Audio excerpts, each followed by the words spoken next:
Hoy hemos venido al Centro Médico May Luis y tenemos el honor de entrevistar al doctor Eric Miranda, coloproctólogo de la provincia de Chiriquí. En esta entrevista tocaremos la historia de un doctor que ha hecho de la vocación médica su forma de vida. Acompáñanos en esta gran entrevista. Para comenzar, doctor, hablemos de su vida y sus inicios. Coméntenos un poco para saber cómo fueron sus inicios en la carrera de medicina, si algo lo motivó a estudiar esta carrera y si hubo una persona que lo inspiró. Bien, es un poquito diferente, ¿no? Yo al inicio no pensé en estudiar medicina. A mí me tocó viajar a Brasil, iba más por las áreas de biología, las áreas que venía siendo química, biología, y mi idea era ver si podía ser ingeniero químico. Me tocó estudiar biología, tuve contacto con estudiantes de medicina, además hacíamos algunas materias juntos. Sentí que biología pues estaba pasándolo muy fácil, no había mucho esfuerzo y yo pasaba, ¿no? Posteriormente pues pasé bien mi primer semestre, busqué alguna forma de ver cómo en Brasil podía estudiar ingeniería química. Llegó un momento pues que consultando con unas personas alguien me sugirió que por qué no estudiaba medicina, y como una voz interna me dijo, eso es lo que vas a hacer, y aquí estoy. ¿En su familia alguien estudió la carrera por casualidad? Sí, tengo un tío que era neumólogo, es neumólogo, y cirujano de tórax, y ya pues está jubilado y de todo, ya es de mucha mayor edad, pero sí al inicio, él me aconsejó mucho ya cuando era médico. Ya, y durante ese proceso de estudiar la carrera, ¿tuvo algún obstáculo, algo que le fuera difícil superar, que pudiese hacerlo pensar abandonar la carrera, por ejemplo? No. Después que yo pienso que Dios lo ayuda a uno, ¿no? Porque se me hizo, gracias al Señor, pude entrar en una facultad, me ofrecieron en esa época, Brasil ofrecía los cupos, y me tocó en la Universidad de San Pablo, que es una universidad más grande, si no es la más grande de toda Latinoamérica. Me tocó una facultad clasificada por la Organización Mundial de la Salud como clase A. Entonces teníamos de todo muy moderno, profesores. ¿Cómo se llamaba la universidad? La universidad se llama Facultad de Medicina de Ribeirão Preto, Universidad de San Paulo. Increíble. ¿Y alguna persona durante su carrera lo motivó, lo siguió apoyando? ¿Tuvo apoyo como tal de motivación por parte de familias, amigos o alguna? Bueno, toda la carrera pues, la hicimos ya, lógico, veníamos de vacaciones, todas esas cosas, pero no con los mismos compañeros con los cuales mantenemos amistad. Yo todavía me reúno con ellos, tantos años de graduado, y siempre el grupo brasileño hace reuniones y cada 5 años yo viajo, veo a mis compañeros y esas cosas, y mantenemos ahí de todo.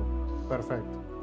Okay. La carrera no me fue difícil, yo consideré el sistema de enseñanza de esa universidad era diferente. Yo siempre tenemos apoyo de los profesores, de si no entendías algo ellos te preguntaban, siempre estaban tratando de apoyarte. Le explicaba a los estudiantes que el tipo de enseñanza es así, un buen profesor no puede tener más del 15% de fracaso, eso significa que no sabe enseñar.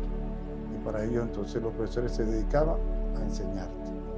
Y yo era muy curioso, yo preguntaba si no entendía. Más recuerdo que siempre a ellos les llamaban el extranjero o el gringo, ellos decían. Y, pero ¿por qué este muchacho que es extranjero es el que más pregunta, el que más está ahí?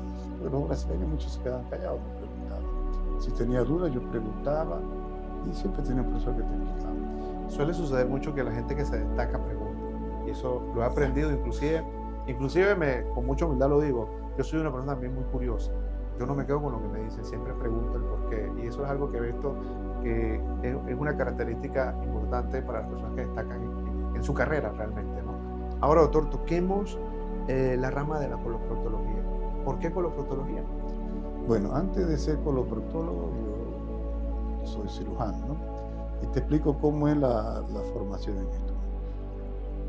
Primero tienes que entrar a la residencia de cirugía. Cuando estaba en Brasil, yo hice mi examen de residencia en cirugía y lo pasé, yo iba a ser cirujano. Pero nosotros teníamos que hacer internados acá en Panamá Y bueno, ya eran muchos años viviendo allá. ¿Cuántos años, por ejemplo? Eran los 6 años de facultad más el año que había hecho fuera de biología, ¿no? Okay. Eran 7 años, ¿no? Entonces yo consulté con ese tío, que es neumólogo, doctora, y él me aconsejó, ¿por qué no se viene a Panamá, hace los 2 años internados y después vuelve y hace el examen? Pero bueno, yo fui, les pedí la renuncia de la residencia, que no la iba a hacer, y yo regresaba a Panamá. Cuando vine, pues hice mis 2 años internados, uno en la capital, en el complejo metropolitano, y el otro aquí en el hospital regional. Y posteriormente, pues fui a prepararme para el examen de residencia de cirugía general, también lo pasé. Y hicimos, en esa época eran 4 años de cirugía general. Estando en la residencia, me tocó, ahí habían en aquella época 3 proctólogos en el complejo metropolitano, y pues yo tenía muchas relaciones y me llamaba mucho la atención la cirugía de cáncer de colon y cáncer de recto. Eso me daba mucha curiosidad. Entonces yo roté mucho tiempo en la sesión de coloproctología en el complejo. Y de ahí ya conseguí los contactos para volver a Brasil, a la Universidad de San Pablo, en un hospital todavía mayor, y nosotros pues ahí hicimos el año de la subespecialidad en coloproctología. Y me motivó mucho la patología, más que todo la de cáncer. Y con relación a eso, doctor, actualmente, durante toda su trayectoria, ¿tuvo algún caso que lo motivó en el sentido de que le tocó, hizo cambiar su perspectiva o entender mucho más algo específico, lo marcó y lo hizo como más, ¿me explico? Bueno, yo siento que los cirujanos generales, como una medicina, tú puedes tener, al internista no le puede llamar la atención, pero no tiene la afinidad para la cirugía. Y el cirujano puede tener algo afinidad hacia medicina interna, pero no tan profunda, no tan así como ellos. Entonces hay cosas, ¿no? Igual, en la parte quirúrgica hay cirujanos que les gusta la parte torácica, la parte cardiovascular, y los proctólogos igual. O sea, la mayoría de los proctólogos les llama mucho la atención las patologías del colon y recto. Aunque hagamos cirugía general, porque la hacemos, pues hay una tendencia, nos fijamos en eso, que otros cirujanos te pregunten, ¿tú por qué te gusta eso? Estar viendo tumores, pacientes es un poquito diferente, ¿no? Y hacemos otros estudios, ¿no? Entonces, tiene su gente. ¿Y algún caso clínico que le haya marcado en el trayecto? Todos los casos nos llaman la atención. Como te dije, lo que más me llama la atención eran los cánceres de recto. La cirugía es bien difícil. Y una anécdota que me cuente. Cuénteme, doctor, regáleme una anécdota de su experiencia, algún paciente que le haya tocado el corazón. Yo pienso que todos, ¿no? No decirte uno específico, ¿no? Vemos casos que nos van muy bien, casos que son difíciles, casos que nos puede llamar más la atención cuando nos toca cánceres en pacientes muy jóvenes, que la enfermedad es mucho más agresiva y se complican, o el periodo de vida es menor. Esos casos nos llaman demasiado la atención. O patologías inflamatorias de colon que lleva a los pacientes a una vida un poquito difícil, con mucho padecimiento, de sufrimiento, eso. ¿Cómo lidia con eso, doctor? Ese día a día de los pacientes debe ser difícil, ¿verdad? Porque esa es la otra parte de la medicina. Yo creo que ya uno se acostumbra. Y nos tratamos de ayudar con los cirujanos de colon y recto y los que trabajan con nosotros, de ayudar a todo el mundo. Hacen como el abordaje multidisciplinario. Sí, nosotros estamos en la búsqueda siempre de la patología principal en nuestra cabeza es cáncer. Estamos buscando a tratar de disminuir las tasas de cáncer, que no es fácil por el estilo de vida que llevan las personas. Pero bueno, estamos en nuestra lucha siempre buscándolo, en la parte clínica, en los exámenes que podemos hacer. Eso es, no sé, el día a día nosotros lo vivimos, nos sentimos bien cuando podemos detectar una lesión temprana, que podemos salvarle la vida a alguien. ¿No? El cáncer normalmente la mayoría tiene lesiones precancerosas. Si la podemos detectar y retirar o quitar, le hemos ayudado a un paciente que va a llevar una vida difícil o una vida muy corta. Eso es lo que a veces, muchos los pacientes no entienden, que lo mejor es la detección temprana, ¿no? Exacto. Ayuda mucho a ustedes a realizar. Exacto, nosotros tratamos, igual tenemos las conferencias que le vamos a dar a los estudiantes, igual cuando ellos pasan por la sección de proctología o de gastro, se les explica que hay que prestar atención, hay que estar atento, porque es una patología que va en crecimiento. Y en eso estamos. Lógicamente, todo tiene que ver con nuestro estilo de vida en la mayoría de las veces, y no solo para cáncer, para otras patologías que están en la coloproctología y ve sufrimiento de las personas. Cosas que se pudieron evitar desde muy temprano, pero la gente no presta atención y vienen los problemas. Doctor, entrando en un tema neurálgico para la República, con respecto al tema de la evolución de la medicina, ¿cómo usted la ve actualmente en Panamá? Y hábleme un poquito también de la evolución en coloproctología. Sí, bueno, yo pienso que voy a hablar más en la sesión de coloproctología. Perfecto. Indiscutiblemente todas las ramas médicas han ido evolucionando, hay más equipo, es mucho más fácil estudiar ahora. Tenemos todo lo que es internet, que en la época nosotros no existía. La inteligencia artificial ahora. Y ahora con la inteligencia artificial, que para bien sí, y hay que saber usarla, ¿no? Es correcto. Porque si te basas solo en las preguntas que se las haces a la inteligencia artificial y te la responde y no la entiendes, ahí vamos mal. Pero bien, todas las ramas han ido evolucionando en Panamá y igual en el mundo, ¿no? Porque Panamá acompaña el crecimiento a nivel mundial. En relación a proctología, al inicio aquí en Panamá había un poco proctólogos, ¿no? Y poco a poco eso ha ido evolucionando, cada día hay más residentes de cirugía que terminan, que tienen interés en esta rama. En Brasil es una de las ramas que más crece, la proctología. Aquí en Panamá un poquito más difícil por las situaciones, ¿no? Pero cada día hay más. Nosotros ya tenemos una sociedad, una asociación de coloproctología de cirujanos, somos 20 y poco, antes comenzamos con 12, 15, ya vamos 20 y tantos, y cada día van llegando más. Tenemos médicos, cirujanos que están interesados. Lamentablemente la coloproctología todavía no se hace aquí en Panamá para hacer la subespecialidad. Se tiene que salir afuera, son 2 años. Siempre es nuestro luchar, poder con la Universidad de Panamá que nos dé el aval para hacer que se haga la residencia de coloproctología. Aquí en Panamá tendríamos más coloproctólogos, tendríamos más apoyo, porque el trabajo es grande, hay muchos pacientes, y por lo menos esa es la evolución. De poco a más, y yo pienso que en un futuro la subespecialidad se hará aquí en Panamá. Excelente. Ahora hablemos un poco de su vida personal. ¿Cómo equilibra el doctor Eric Miranda su vida personal? ¿Qué hace en su tiempo libre? ¿Cómo equilibra trabajo, familia, esposa, hijos? Cuéntame un poco. ¿Qué hace para distraerse, para divertirse o para relajarse? Todo es una evolución. Al inicio tú vas creciendo, el trabajo siempre hay. Desde el inicio, desde que yo comencé, mucho trabajo, por lo menos en la parte institucional, en la parte privada, poco a poco va creciendo, ¿no? Y poco a poco vas asumiendo posiciones, ¿verdad? Yo no soy político ni pido posiciones, pero te van ofreciendo posiciones de mando, ¿verdad? Por lo menos responsabilidades. Entonces hay que lidiar la parte administrativa de responsabilidad, la parte médica institucional, la parte médica privada, que también es demandante, y tu vida familiar, ¿verdad? Al inicio sufre mucho la familia porque haces turnos, pasas mucho tiempo dentro del hospital o en las clínicas y poco tiempo con la familia.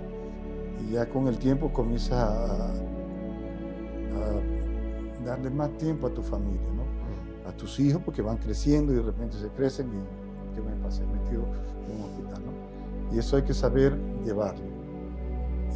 A veces la misma familia reclama, oye, papá. Hay que ser equitativo. ¿Cuántos hijos tiene, doctor? Yo tengo 5 hijos. Imagínate. Tengo 4 varones y una niña. Y bueno, trato de distribuir el tiempo. Tengo también 3 nietos que son como hijos. Esto quiere decir que estudiar medicina también se puede tener familia. Exacto. Una de las... Porque hay un concepto que dice, Sí, oye, bueno. estudia medicina, sacrifica familia, algo así. Bueno, sí, pero ¿no? Sí se puede. Sí se puede, ¿verdad? En la vida se puede mucho. La cosa es que la sociedad ahora se acomoda. ¿Qué se acomoda a la sociedad? A muchos bienes materiales y tratar de que el sacrificio no sea tanto. Todo cuesta. Y la familia es un factor sumamente importante en tus hijos. Si puedes, gracias a Dios, Dios me permitió tener una familia numerosa. Tengo 4 varones y una niña, como les dije. Todos son profesionales. La niña todavía está en 6º año, probablemente quiere estudiar medicina también. Tengo un hijo odontólogo, tengo un hijo que es ingeniero civil, tengo un hijo que es arquitecto, tengo un hijo que es médico que acaba de pasar la residencia en cirugía. ¿Y qué quiere estudiar? No, ya está para... ¿Qué quiere decir? ¿Por coloproctología? Bueno, no sé. No, primero tiene que hacer cirugía, ¿no? Y veremos que ojalá le vaya bien. No es fácil. Y la niña, pues que muy probablemente también vaya en esa rama. Entonces me preguntabas, ¿qué hago? Bueno, toda la vida pesar desde la universidad, porque en la universidad valoraba mucho la parte del deporte.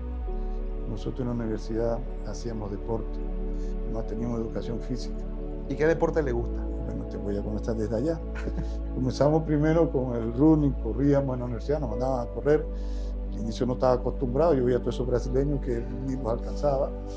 Posteriormente, las universidades, como habían tantas universidades en el estado de San Pablo, un estado que para aquella época andaba por los 40 millones y ahora tiene mucho más. Y había muchas facultades de medicina, se hacían olimpiadas, equipos de todo. Yo participaba en béisbol, aunque no era bueno en béisbol, pero participaba en béisbol y viajamos a diferentes ciudades, se hacían por lo menos competían 10 facultades de medicina, había abajo de eso le llamábamos intermedios, la intermediña, la más baja eran otras 10 o 15 facultades para competir y tú ibas subiendo. Y bueno, los campeonatos, por lo menos en béisbol los ganamos. En la misma universidad se competía en una época del año, todos los salones. Ahí yo hacía natación, yo nadaba.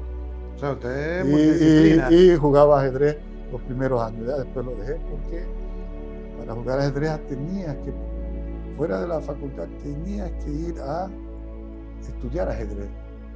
Me acuerdo que teníamos que pasar 1 o 2 horas en el gimnasio estudiando ajedrez, viendo los libros, las jugadas y de todo. Y el tiempo ya se apretaba demasiado. Así que yo me dedicaba, o estudiaba y hacía algún deporte, que en esa época teníamos gimnasio, teníamos pista, teníamos un lago. ¿Y qué le gusta actualmente hoy en día al doctor Eric Miranda hacer en su tiempo libre? Bueno, en mi tiempo libre trato de hacer algún ejercicio aeróbico y algo de pesas o musculación, para mantener. Con los años vamos perdiendo masa muscular, entonces hay que mantener. Y eso es lo que hago, ¿no? En mi tiempo libre, si acabo temprano, o nado, a mí me tocó competir en natación, en máster, salí por Panamá a nadar, fui a San Francisco, fui a California, fui a Stanford a competir, está cerca de San Francisco. Doctor, y una pregunta, esta foto me causó mucha curiosidad.